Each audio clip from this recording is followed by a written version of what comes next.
Olá, boa noite, sejam todos muito bem-vindas e bem-vindos ao Sinapse ICL, o seu ponto de encontro de entrevistas aqui no ICL. Boa noite, César, tudo bem? Boa noite, Robs, tudo bem? Boa noite para a nossa comunidade linda, é isso aí, vamos lá. Hoje a gente vai conversar com a Ana Alckmin, que já vai pintar aqui na nossa tela. Ela é escritora e roteirista, nascida no Rio de Janeiro, mas radicada na Espanha há mais de 15 anos, Ana. Seja muito bem-vinda ao nosso Sinapse, tudo bem? Tudo bem, obrigada pelo convite. Estou super feliz e emocionada de estar aqui. Ana, obrigado, a gente também está muito feliz de te receber, é um orgulho, obrigado por aceitar o nosso convite, viu? Ana, Obrigada a vocês. por que você foi morar na Espanha? Como é que você foi parar aí, hein? Só para iniciar o nosso papo, para a gente entender um pouco mais sobre você. Cara, eu vim parar aqui por amor. Essa justificativa é boa porque quando eu falo assim por amor, ninguém pergunta mais nada. Silêncio, Todo mundo né? aceita. Todo mundo aceita. Tá, por amor, tudo bem.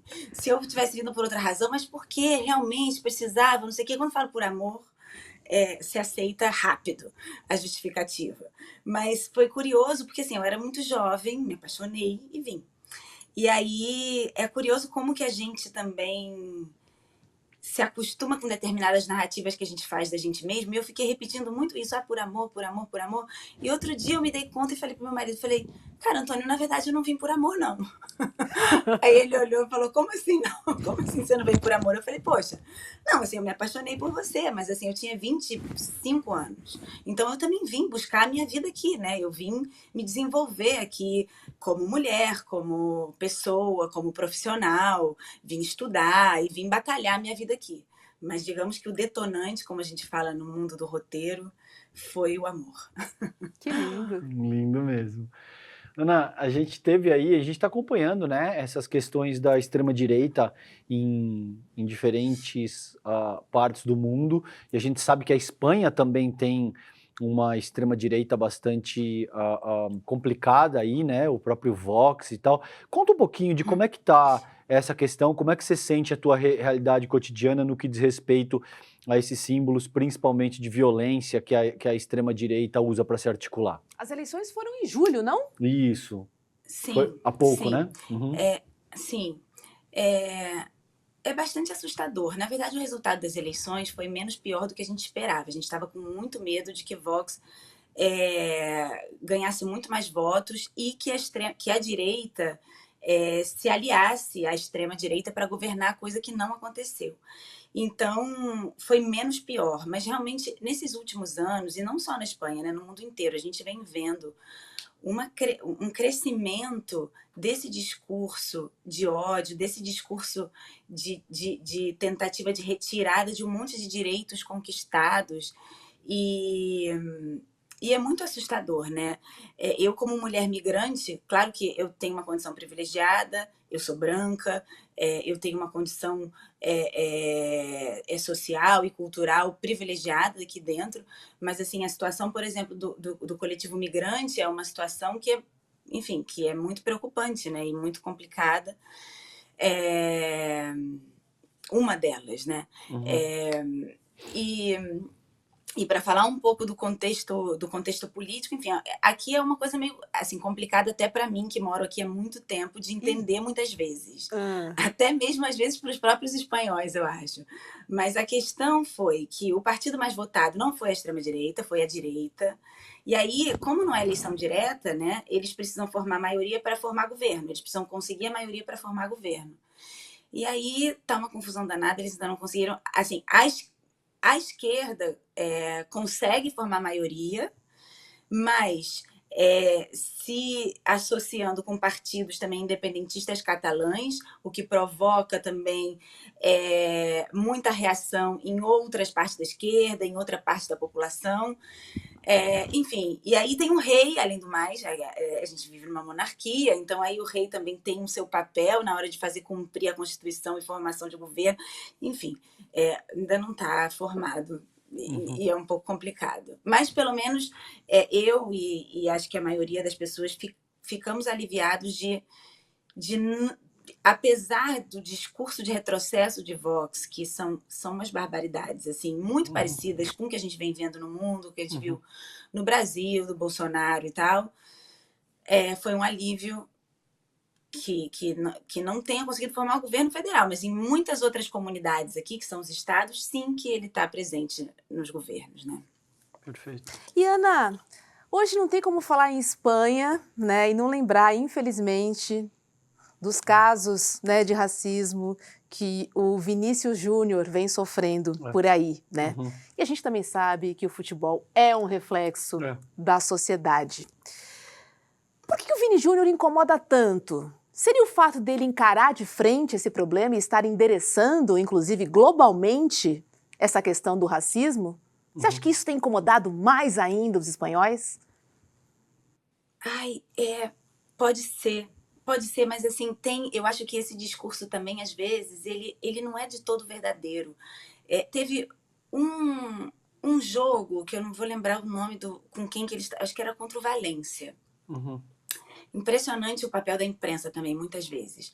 Eu lembro que foi uma das últimas, assim, dos últimos casos que chamou muitíssima atenção.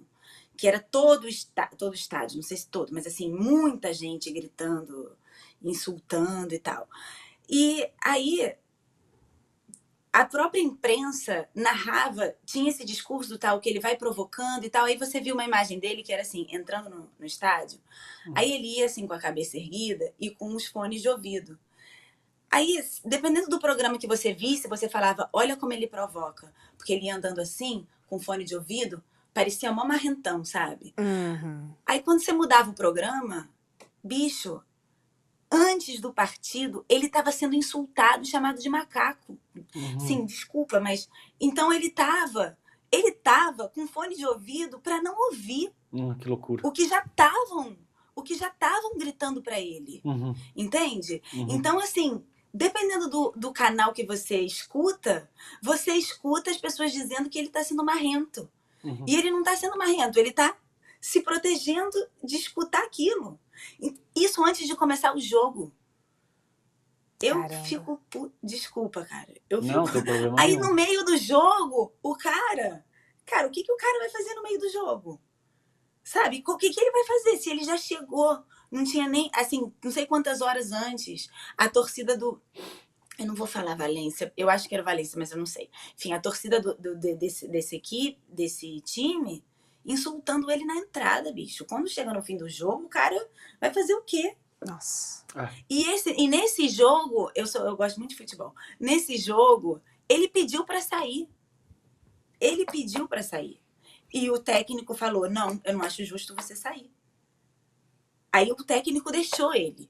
Porque o técnico também estava puto de ter que tirar ele por causa disso. Mas ele tinha pedido para sair. Então, esse negócio provoca, não provoca? Não sei. Agora também, acho que não. E ainda... Inclusive... Fala, querido. Desculpa falar. Imagina, não, inclusive né? tem um jogo... Eu tava revendo, assim, porque nesse jogo eu fiz um post no Instagram, eu tava revendo o post outro dia, por acaso. E tem o Rodrigo. E aí tem umas coisas que me incomodam muito também. Quando eu vou começar a conversar sobre isso com as pessoas na rua, aí eu falei assim, não, mas ele provoca. Por exemplo, o Rodrigo, eu gosto mais do Rodrigo. E é muito perverso isso. Muito. Porque aí você utiliza um outro jogador negro para dizer, não sou racista não. Eu, inclusive, gosto do Rodrigo. Só que ele não provoca. Não sou homofóbico, não. Tenho até amigo gay, né? A mesma desculpinha de sempre. Exato. E veja, o Franz Fanon, ele fala disso. Ele fala como esse mecanismo de dominação cultural passa por introjetar uma espécie de mentalidade colonizada específica na pessoa que é o sujeito da dominação. A meu ver, o caso do Vini é tão emblemático porque sintetiza todo um modelo de sociabilidade que se aplica basicamente em todo o Ocidente hoje. Por que ele incomoda tanto? Porque ele é extremamente talentoso, porque ele celebra as conquistas dele. Então você vê que a primeira agressão surge como ele precisa parar de dançar como se fosse um macaco. Ou seja, o cara faz um gol E você quer que ele comemore como? E é óbvio que esse tipo de coisa não surgiria com um jogador branco que comemorasse da mesma maneira, né, Ana? Fala, querida. Claro, assim, como é que o Cristiano Ronaldo comemora? O Pois Cristiano Ronaldo sai correndo e faz assim, ó. Faz aquele negócio assim, uau! O Superman, exatamente. O que remete a uma empáfia, né? Eu estou aqui. Você imagina o Vini Júnior... I'm the best, fuck the rest, né? Tipo isso. Exato. Não, você imagina... Aí o cara dá uma sambadinha, pelo amor de Deus, gente. Exato. Sambadinha incomoda? Ué? Não pode. Exato, não. É muito sintomático. E denota esse modelo de sociabilidade. Exatamente. Você imagina se o Vini Júnior mandasse um I'm the best, fuck the rest e fizesse aquele gesto de empáfia do Cristiano Ronaldo, o que isso não causaria? Mas é um sintoma muito claro que denota um modelo de sociabilidade que organiza os nossos arranjos no sentido de que você deve brilhar, você deve se submeter. E se eu não quiser me submeter, você vai ser massacrado. É isso que acontece. Nem uma estrela internacional absurdamente talentosa como o Vini Júnior escapa disso. E a luta dele ganha um caráter universal porque fica muito evidente. Não tem como fugir disso, entende? Fica muito claro o que está acontecendo ali. E é o que ele falou, é o caso isolado número 19. Esse é o que aconteceu essa semana. É óbvio que a gente está falando de um processo que é estrutural e que mesmo quando a pessoa se defende, como a Ana de forma muito inteligente colocou, você ainda é tirado como alguém que está sendo agressivo, que está provocando. Você diz o quê? Você quer que a pessoa me agrida com todo tipo de ofensa racial e eu bata a palma para essas pessoas, né? Então, complicadíssimo. E também está muito ligado, né? Já comentei algumas vezes, ao pacto de branquitude, né? Por que ninguém faz nada, né? Porque todos os patrocinadores da La Liga, né, têm os seus CEOs que são pessoas brancas, portanto não estão preocupadas com esse tipo, né, de crime. Né? O presidente da La Liga, ele é do partido Vox. Qual que é o nome dele? Eu esqueci agora. Ele é do partido Vox, né, que é um partido de extrema direita, conservador, racista, contra a união afetiva, contra, enfim, tudo que a gente possa imaginar. Ou seja, a gente vai vendo que essa estrutura toda favorece esse tipo de atitude. Claro. Porque não existe um contra-ataque. Sim. E aqui na Espanha tem um fator grave de dificuldade que o Vinícius sempre fala, que é a ausência de uma lei antirracista, né? Não existe. E, enfim, tem uma situação bem específica e bem complicada, porque não...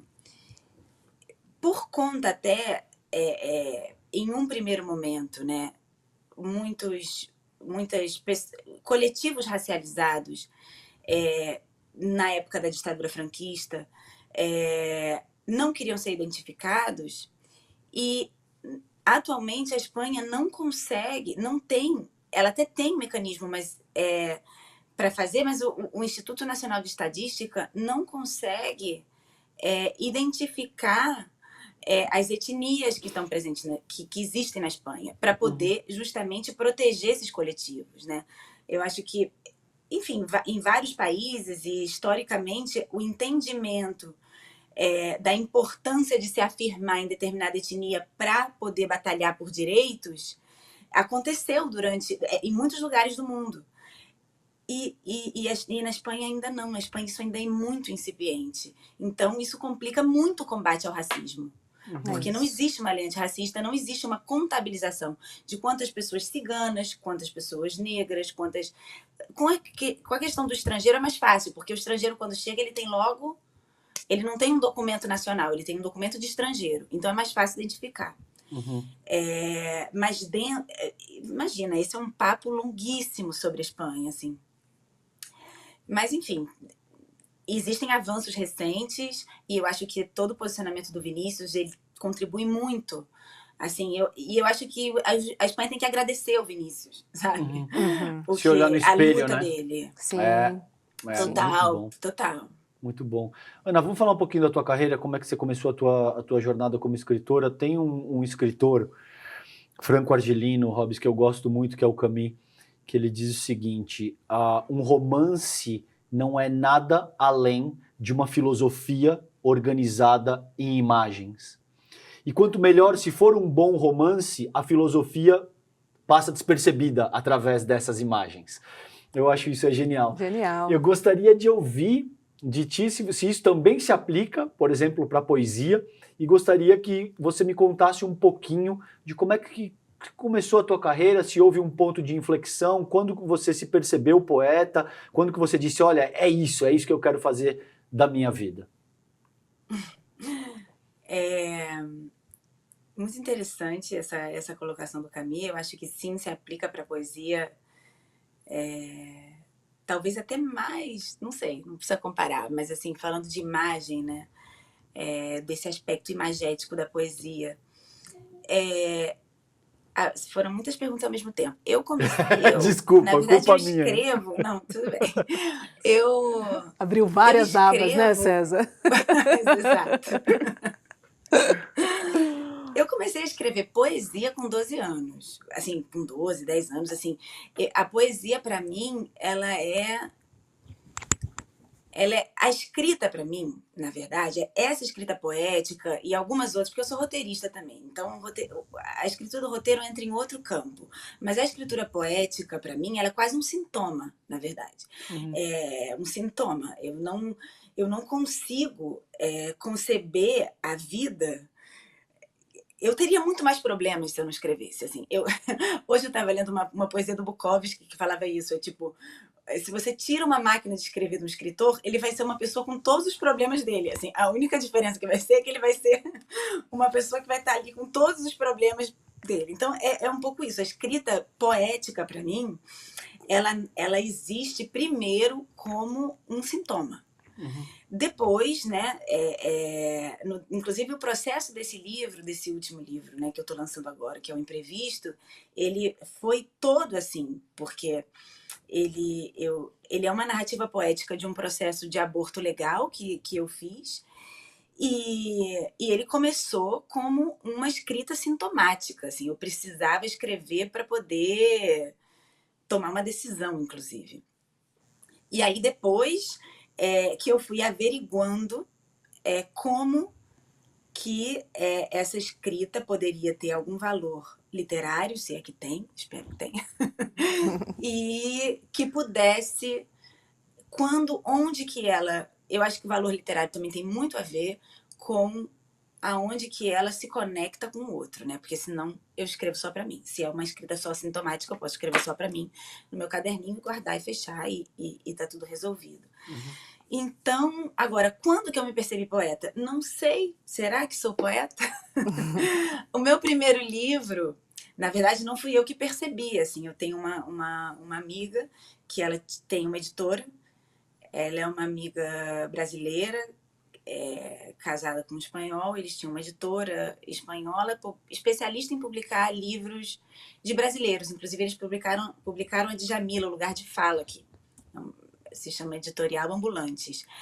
E eu mandei para ela umas poesias e ela falou, Ana, você é poeta, vamos publicar seu livro. Então foi ela que me disse.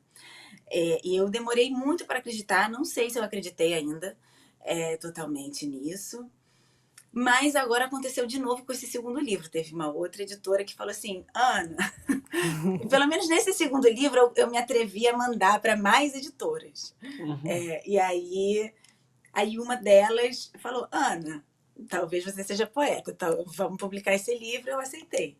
Agora, é isso, assim, não sei, é um pouco isso. E depois tem a escrita de roteiro, que é totalmente diferente. Eu voltei um pouco para a poesia, buscando uma certa liberdade estética, uma liberdade de conteúdo, buscando ser um pouco chefa de mim mesma, assim, né, na escritura mesmo, porque a escritura de roteiro ela está muito ligada a um mercado capitalista. Então é uma outra escrita, por mais que eu tente sempre, dentro dessa escrita que é para um mercado, que tem umas demandas muito específicas, eu tento, né, buscar uma autoria, buscar reflexões, buscar críticas. É sempre um lugar que é muito mais limitado para isso, né? E Ana, posso só rapidinho, claro. Quero dividir algo com você e com Ana, para que as pessoas que nos assistem nesse momento entendam a força e a potência do que a gente está tratando aqui. Porque muitas vezes quando a gente fala de poesia, pode ficar um pouco abstrato e as pessoas talvez não tenham perspectiva de entender a força que isso traz. No dia 20, e é extremamente doloroso isso que eu vou colocar, tá? No dia 20 de outubro, uma poeta, a Reba Abu Nadah, que era uma das mais talentosas feministas de Gaza, morreu nos ataques israelenses. E a última poesia dela, ela diz o seguinte, abre aspas, a noite na cidade é sombria, exceto pelo brilho dos mísseis, silenciosa, exceto pelo som do bombardeio, aterrorizante, exceto pela promessa tranquilizadora da oração, escura, exceto pela luz dos mártires. Boa noite. Entende? Isso tem uma força que é difícil de explicar, que muitas vezes você pode causar revoluções através de algo assim, você entende? Sim. Você pode sensibilizar paixões e afetos de tal ordem que poucas outras coisas na atividade humana têm tanta capacidade de fazer isso como a própria poesia. É disso que a gente está falando aqui. Você sabe que eu já tinha lido e chorei, né, quando eu li pela forte. primeira vez, e agora eu tive a mesma sensação e o mesmo sentimento, César, assim, me tocou profundamente, profundamente, né, esse poema, nestas circunstâncias, da forma que a gente está vivendo hoje em dia, né, principalmente para as pessoas que estão ali, né, tanto na Palestina quanto em Israel, pessoas inocentes. Sim. Morreram. Sim. Sim, muito emocionante. E eu acho que isso que você chama atenção para a poesia, né, da especificidade, até um pouco leviano eu fazer essa análise agora diante da força dessa poesia, mas existe uma crudeza na linguagem, uma forma de ser direto que vai direto no coração. Que é essa escassez de palavra no bom sentido, que consegue fazer chegar assim direto, né, nos sentidos, eu acho. Nossa, eu acho uma arte, assim, porque muitas vezes a gente fala, né, por exemplo, propaganda de televisão, né, são 30 segundos. Escrever um texto para 30 segundos é muito difícil, Sim. é muito difícil, porque exatamente como a Ana disse, você é cirúrgico, né? Você tem que ser claro, você tem que ser cirúrgico, com poucas palavras, em pouco tempo, e transmitir, às vezes, uma mensagem grande, né? E a poesia acho que vai um pouco nessa onda, né? Porque ela é, como a gente ouviu agora, e também as poesias da Ana, elas são curtas, elas são diretas e claras, né? Assim, é um trabalhão, Ana. Assim, eu não escrevo nada de poesia, todas as minhas tentativas foram fracassadas. Então, assim, eu admiro muito, né, quem escreve poesias, quem consegue, enfim, fazer esse jogo, porque, na verdade, é um jogo de palavras, né? Muito legal, muito legal. Quero aproveitar e falar do seu segundo livro de poesia, que é O Precipício, que fala sobre a maternidade, né? Você contou que escreveu outro sobre o aborto. E você é mãe de 3, né? Você tem 3 filhos. Sim. Ah, conta pra gente como é que foi essa experiência de ser mãe e um pouquinho mais sobre O Precipício. Tá, na verdade é o contrário. Na verdade, Precipícios é o primeiro e o segundo é o Imprevisto, que é sobre o aborto. Então, o Precipícios, que é esse que foi... O Precipícios, ele não nasceu como um projeto. Ele tem muita relação com... Depois de ser mãe de 3, e tá completamente alienada do mundo, literalmente alienada do mundo, metida na minha maternidade tripla, onde a demanda das crianças era maior. Agora eles estão crescidos. Assim, eu estava relendo um pouco esse livro agora e estou falando, meu Deus, realmente saí. Mas assim, eu estava imersa nessa maternidade tripla, alienada do mundo, e eu acho que eu voltei a escrever poesia quando eu comecei pouco a pouco a me reconectar com o meu ser mulher e com o meu corpo de mulher. O Precipícios nasceu disso, desse conflito numa maternidade que me alienava do meu próprio desejo para além dessa maternidade. Tamanho é o trabalho, tamanho é a demanda de outro ser e de outro, que eram 3. Eu voltei a escrever, quando eu voltei a me reconectar com esse desejo de ser mulher, e o Precipícios nasce daí. Não nasce como um projeto, porque ele é tão caótico, ele depois não ficou caótico porque eu tive editores maravilhosos, mas o processo de criação dele foi tão caótico como a minha própria maternidade estava sendo naquele momento.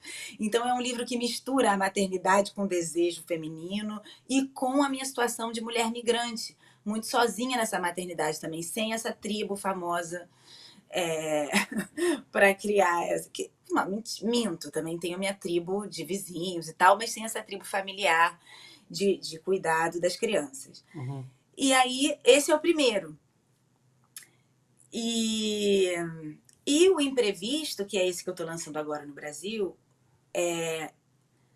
ele é até interessante falar dos dois, porque ele acontece 5 anos depois, e ele é a narrativa de uma mulher migrante, uma narrativa poética de uma mulher migrante, mãe de 3, que não quer ser mãe novamente e que, de forma imprevista, fica grávida.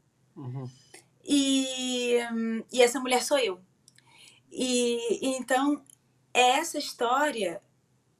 E o que aconteceu? Como acontece, eu acho que assim, o Aristóteles falava disso, né? O que leva um escritor a contar uma história? É o assombro que ele sente diante de alguma coisa. Quando uma pessoa se assombra, fala assim, caramba, eu tô tão assombrado que eu vou contar para você o que me aconteceu, ou o que eu vi, porque me assombra. Quando eu me vi grávida, nessa 4ª gravidez, eu não queria ser mãe novamente, eu não queria ficar grávida, mas eu descobri que fazer um aborto não é a mesma coisa do que não ficar grávida. Fazer um aborto é uma outra decisão. Eu já tinha tomado a decisão de não ficar grávida, mas eu fiquei. Então, naquele momento, eu precisava tomar uma outra decisão, que era abortar ou não. Então, o Imprevisto, ele conta a história dessa decisão e de como eu, que sou ateia, sempre fui a favor da legalização do aborto e continuo sendo, obviamente, me vi numa situação onde eu percebi todo o aspecto de clandestinidade que um processo de aborto num país onde o aborto é legalizado tinha. E também com a dimensão de que, sendo brasileira, se eu tivesse no meu país, eu teria que cometer um crime para levar adiante o meu desejo de mulher.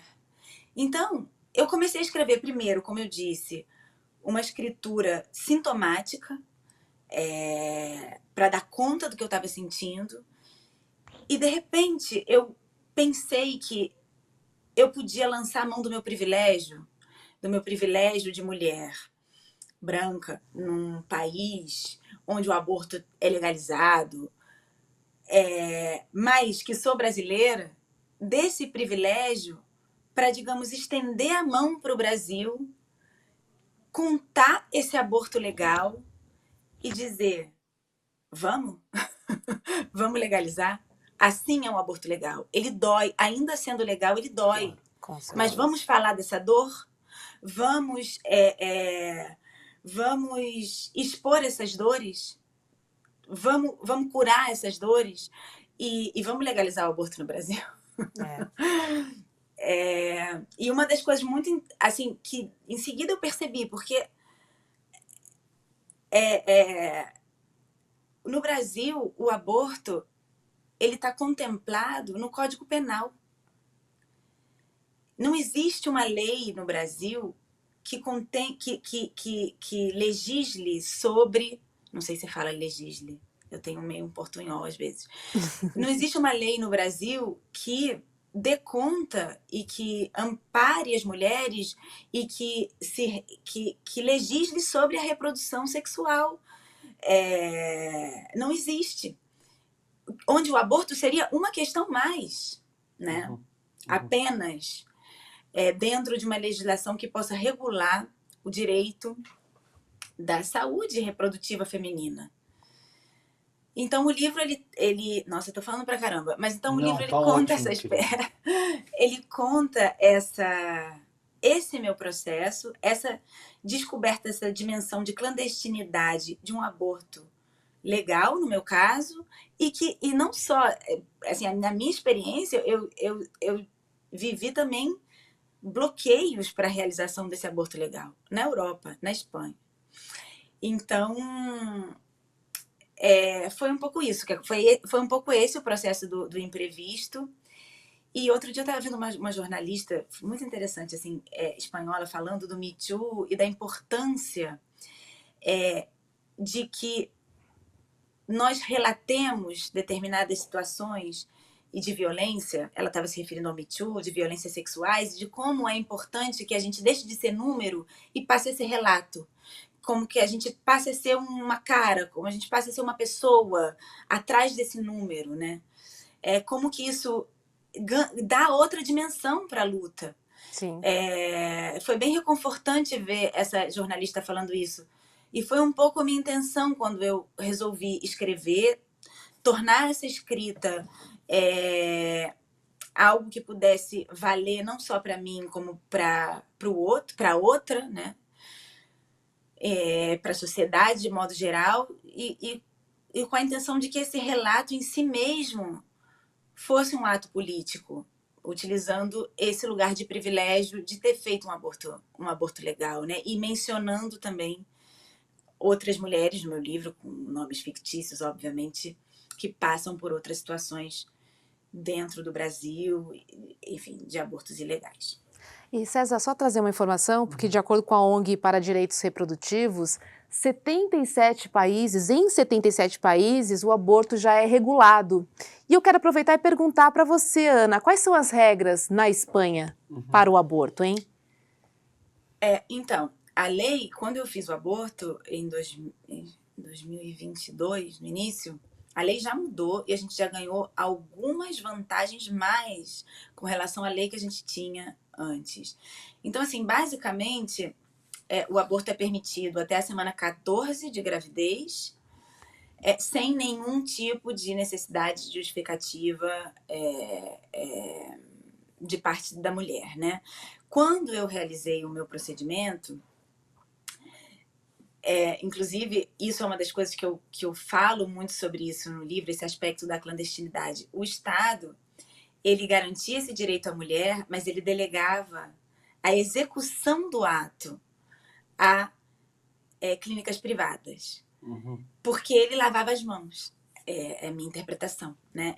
Eu garanto esse direito, mas eu não executo. Então, os hospitais públicos, os centros de saúde não realizavam o aborto. Eles delegavam.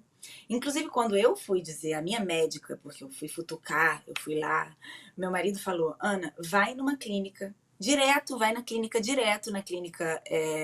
particular. E eu falei, não, porque é meu direito, eu vou na pública, eu quero ver o que vão me dizer. E aí a médica falou, mas como assim você vai fazer isso? Como você pode chegar aqui e achar que você vai fazer isso assim? Por que você vai fazer isso? Ela me perguntou por que eu ia fazer o aborto.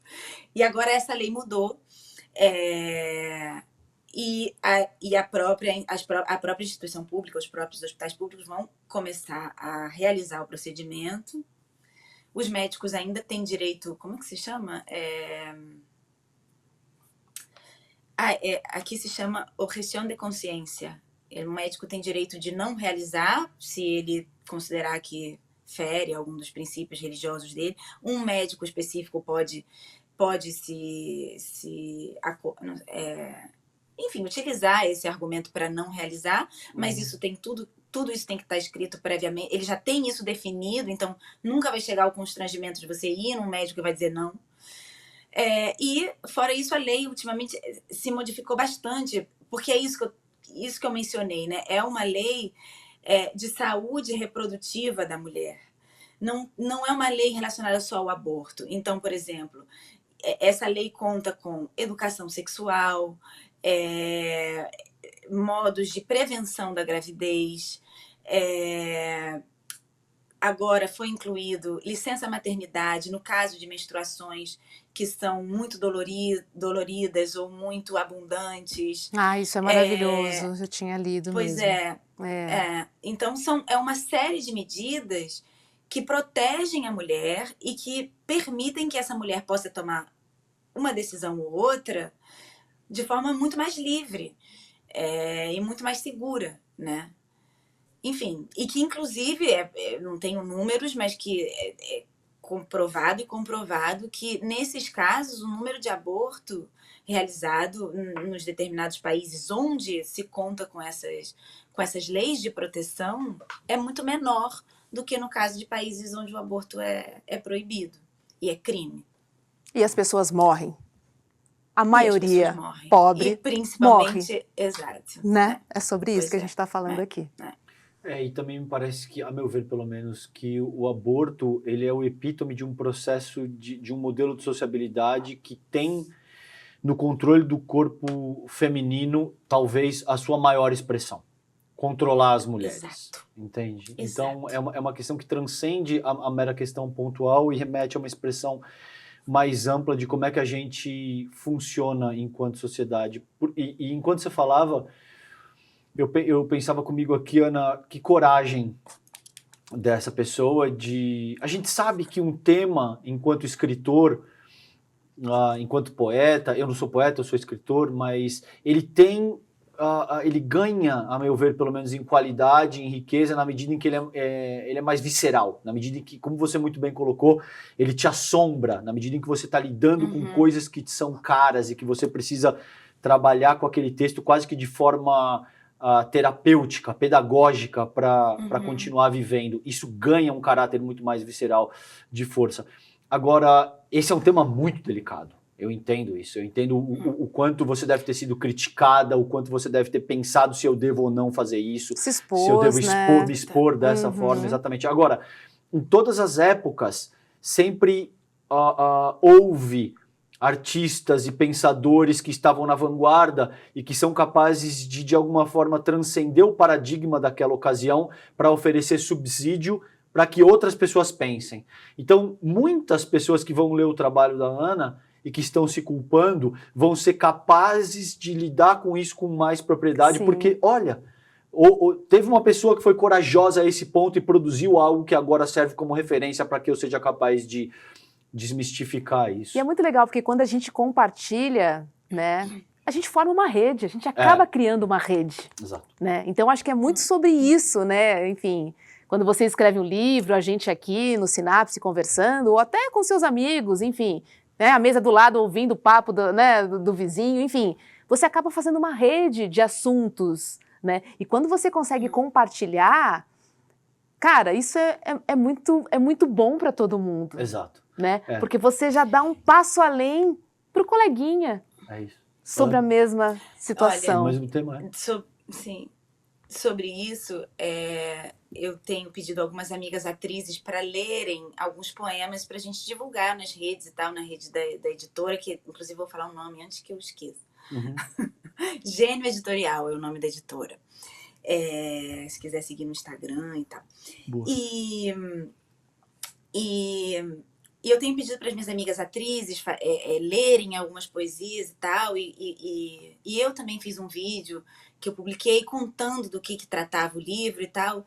E aí, uns dias depois, eu fui numa festa aqui de brasileiras, de amigos brasileiros e tal. E aí, assim, duas mulheres com quem eu falei super pouco na minha vida.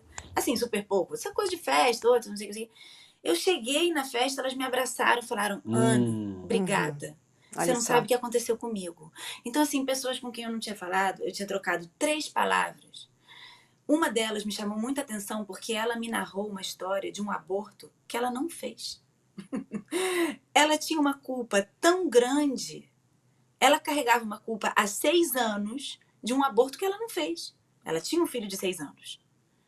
Ela falou, Ana, quando eu vi você falar isso, eu de repente, eu me aliviei de uma culpa de um aborto que ela não fez. Olha isso. Histórias de abortos legais no Brasil. que me chegaram, amigas que falaram, pessoas conhecidas que me falaram: Ana, o meu aborto foi legal porque ele foi espontâneo e eu fui maltratada. Comigo me passou esse assombro porque eu sou ateia, sempre fui. Minha família, assim, a gente vive em sociedade. Eu tinha vozes dentro de mim que eu não reconhecia na hora em que eu tinha que me colocar diante da situação e da decisão de abortar ou não.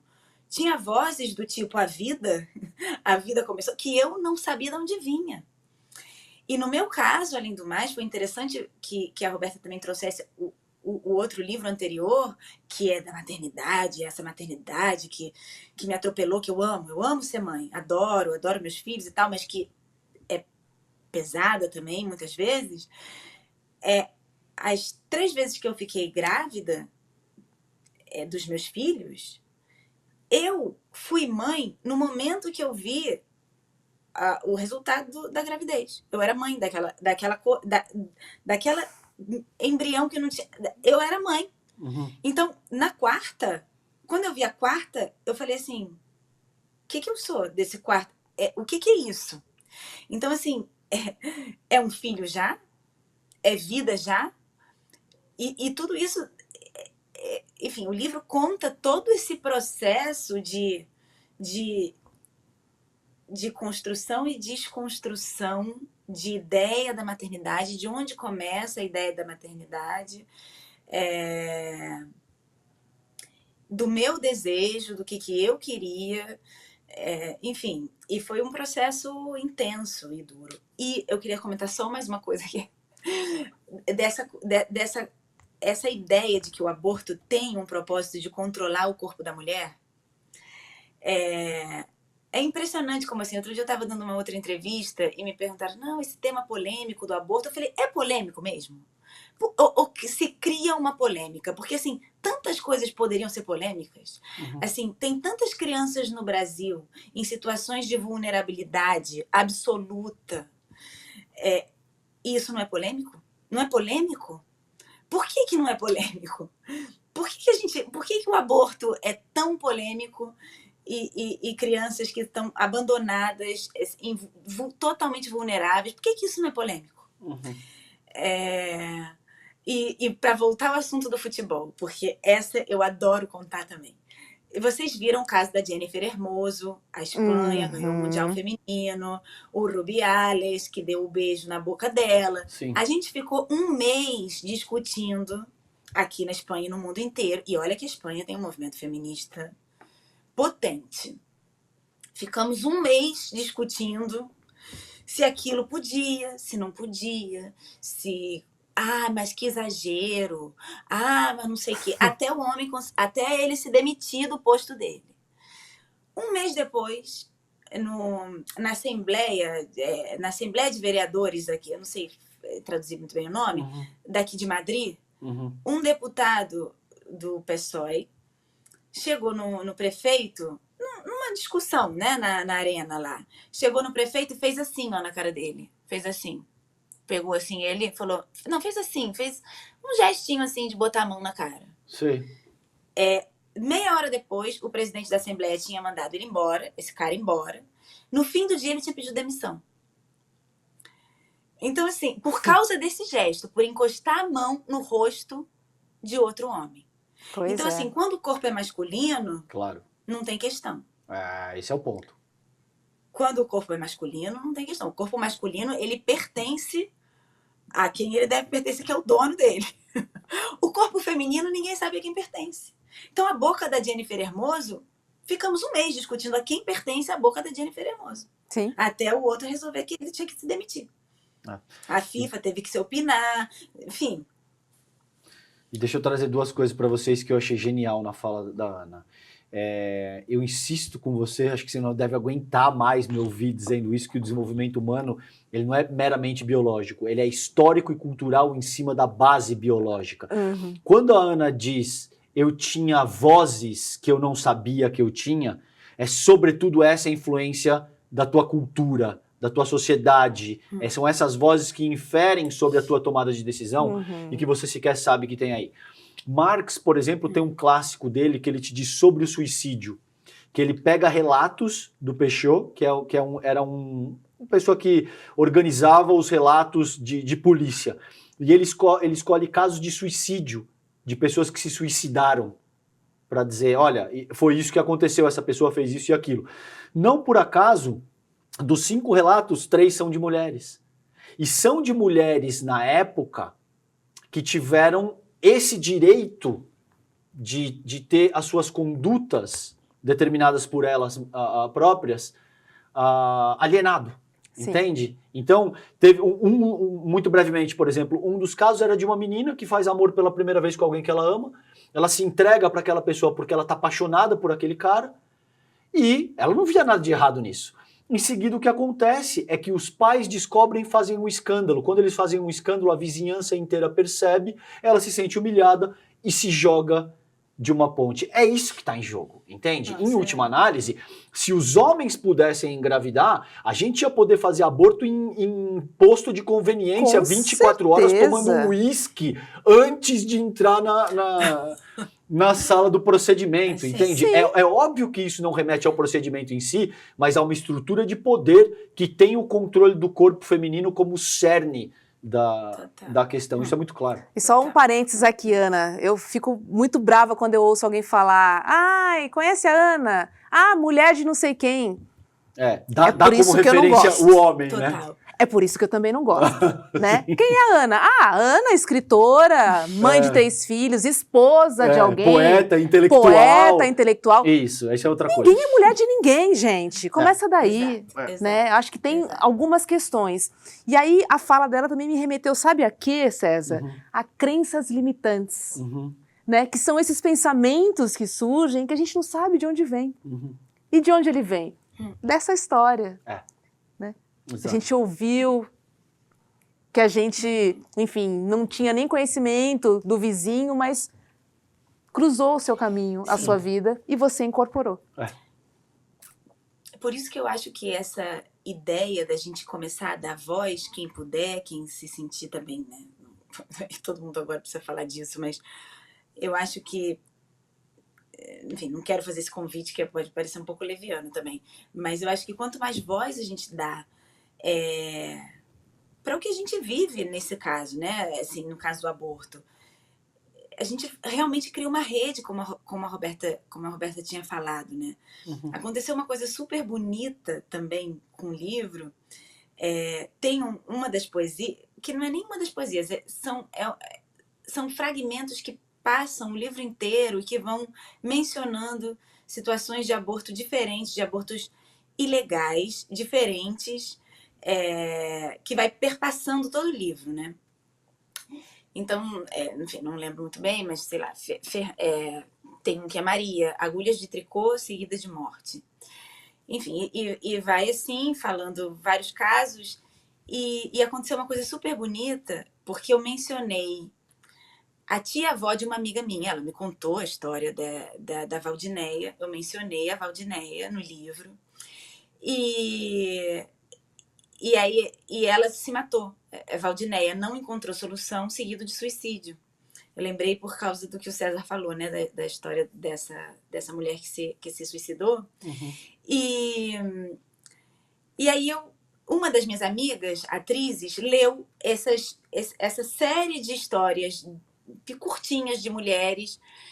E aí a minha amiga ficou super emocionada. Super emocionada. A gente até fez um vídeo que está no Instagram, que é super bonito. E ela falou assim: Ana, a Valdinéia, ela era minha tia-avó, irmã da minha avó. Ela se matou com 20 anos porque ela engravidou de um cara que tinha uma namorada.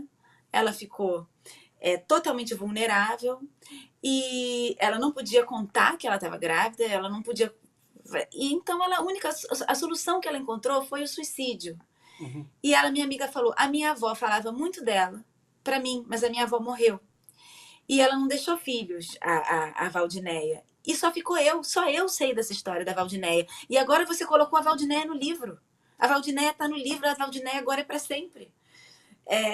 Ela ganhou um lugar, sabe? E eu acho que tem um pouco essa possibilidade. O relato, ele começa a dar lugar para as pessoas, para as experiências. E quanto mais a gente dá lugar para experiências diversas, mais o outro pode se identificar na sua experiência diversa com essa que ele... A outra, no caso, né? Nesse caso, a outra com essa que ela vive também. Aqui na Espanha, uma das manifestações pró-aborto, acho que foi em 1976, eu acho que, se eu não me engano, eu acho que prenderam 11 mulheres, e aí se reuniu um monte de mulher na porta, eu acho que da prisão, ou quando elas estavam sendo julgadas, gritando, eu também abortei. E é isso, assim, claro que no Brasil é complicado, porque no Brasil é crime. Então, é complicado você convocar as pessoas a narrarem seu aborto numa situação dessa. Mas, enfim, eu tenho fé que a gente vai conseguir. É um ótimo ponto. Ana, a gente consegue encontrar seus livros aqui no Brasil, né? Eu entendi que sim. O imprevisto, sim. O imprevisto, sim. Precipícios, não. Mas o imprevisto, sim. Pela Gênio Editorial. Já está à venda no site da editora. E depois a gente vai fazer um lançamento em novembro, no dia 21 no Rio, no dia 18 em São Paulo. Local e hora ainda confirmar pelas redes sociais, tanto pelas minhas redes, como pelas redes da Gênio Editorial. Boa, boa. E só para fechar, você já está embarcando numa nova aventura? Dá para dividir com a gente? Olha, eu sem querer, enfim, eu estou escrevendo um livro, uma ficção, um relato de ficção sobre assédio sexual. Mas a poesia, como sempre, está se colando também nos meus tempos livres. E eu estou escrevendo agora um livro que eu queria realmente escrever. Bonito. Sobre o amor. Oba! Baseado em experiências reais também ou não? Baseado em experiências, sim, reais, ficcionadas a partir de realidades. Que delícia. Dá para ver que o teu semblante acende quando você fala dele, o teu olho brilha. É muito gostoso ver essa reação numa escritora, em alguém que está trabalhando num novo projeto, e o semblante acende como o teu acabou de acender quando você pensou nele. Ai, que bom. Vamos falar um pouco das tuas influências, querida. Quem que você colocaria... eu sempre me sinto compelido a perguntar uma única, porque geralmente quando a gente pergunta, as pessoas dizem, mas são tantas, e aí vem um certo nível de abstração que a gente não chega em lugar nenhum. Mas se você pudesse... sei que você não vai ter muito provavelmente uma única, mas quem que são as principais? Eu tenho. Tem? Que delícia. Vamos lá, quem que é? Eu tenho uma única. Quem é? Eu adorei que você falou uma única, porque eu ia falar uma única mesmo. Boa. Eu ia falar da Annie Ernaux, que é uma mulher francesa, ganhou o prêmio Nobel no ano passado. E ela é muito libertadora. Ela foi muito... na verdade, ela tem um livro sobre aborto, que ela fez ilegal na França, não sei em que ano, em 1960 e alguma coisa, ou princípios dos anos 70, ou talvez até antes, não sei. E ela tem uma escrita muito particular, que ela narra a própria vida. Ela faz literatura com a própria vida. E descobrir ela foi muito libertador. Porque eu não gosto de falar em literatura feminina, nem em literatura de autoficção, mas de dar importância ao âmbito privado, particular, a mirada, ai meu portunhol, ao olhar, a esse olhar subjetivo sobre a realidade, me parece muito libertador, esse contar a partir de uma mesma, sabe? E acabam sendo temas que são femininos, porque ela é mulher. Então, essa despretensão de contar a guerra, digamos, e colocar em valor o contar a cozinha, para mim foi muito libertador e continua sendo. Me permite dar valor ao que eu dou valor dentro da literatura. Me dá liberdade, assim, para... Não que eu ache que nós, mulheres, temos que contar a cozinha sempre. Não, a gente pode contar o que a gente quiser. A gente pode contar a guerra também, pode contar a cozinha, o homem também pode contar a cozinha. Enfim, eu não tô dizendo que não, pelo contrário. Acho que temos que contar tudo que a gente quiser contar. Uhum. Mas colocar em valor o que, de forma geral, não tem valor, não é remunerado, não se mede, assim, como não se paga, parece que não se mede, para mim é muito libertador e continua sendo, e eu tô meio apaixonada, meio obsessiva com ela, toda hora eu volto nela. Boa. Agora eu tô lendo outra coisa, mas porque eu acabei de ler um livro dela e eu acabei de ler vários, aí de vez em quando eu volto, enfim. Boa. Delícia. Ana Alckmin, obrigada, viu, pelo papo. Escritora, Poxa, roteirista. Foi um prazer te conhecer e conversar com você sobre temas tão importantes a partir da sua experiência. Isso é muito, muito valoroso. Muito legal. Obrigado, querida. Obrigado pela tua... Obrigada. Nossa, estou super feliz de ter estado aqui. Muito obrigado mesmo. A gente também, a gente que te agradece pela tua inteligência, pela tua simpatia, pela potência do que o teu trabalho traz, pela tua coragem. Obrigado, fiquei muito impressionado também. Adorei te conhecer. Obrigado pela conversa de hoje, viu? Obrigada a vocês. Beijo. Boa noite para você. Beijo. Boa madrugada, né, na Espanha. Já é madrugada na Espanha. Valeu, beijão. É isso, né, César? Que legal, né, a gente conhecer pessoas novas, né? Sim. Primeira vez que eu converso com a Ana, acho que você também, né? E que coragem, de verdade, de se expor, né? Sim. Porque, com certeza, vem os julgamentos também, enfim, vem toda a sociedade em cima, enfim, contra decisões que só competem à mulher, de fato, né? Totalmente. E a gente entendeu como é dolorosa, né, essa decisão. Né? Então, você legalizar o aborto não significa vamos todo mundo abortar. Não. A partir da minha decisão, né, que eu tenha condições, né, de fazer. Então, é uma questão de saúde pública, de fato. Né? Não bota religião nesse papo, que não tem nada a ver. E esse teu ponto é muito bom. Não significa que você vai banalizar um procedimento que é complexo, que deve ser tratado com todo o cuidado do mundo, mas... O que a gente não pode permitir é que as pessoas que têm dinheiro tenham acesso ao procedimento de forma segura, de forma confiável, enquanto a gente sabe quem continua morrendo, e a gente sabe que esse é um tema mais amplo que remete à dominação, principalmente das mulheres, por conta de um atual modelo de sociabilidade que a gente tem determinado. É disso que se trata. Super. É isso, Sinapse CL fica por aqui e a gente se encontra sempre às 7h30 da noite aqui no ICL. Um beijo para todo mundo, uma ótima noite. Tchau, tchau, fiquem bem. Olá pessoal, meu nome é Dênia, eu sou a professora do curso de Hatha Yoga e eu vim aqui para falar um pouquinho sobre o nosso curso, todos os benefícios da prática. Então a gente tem benefícios tanto no corpo físico. Se você tem alguma dor, alguma doença, venha que você vai se sentir bem. O processo de transformação vai assim lentamente, mas vai aliviando as suas dores. Ou se você está passando por alguma dificuldade, né, mental, um trabalho mais do emocional, como ansiedade ou depressão, a prática alivia os sintomas. Então acessem aqui e participem do curso.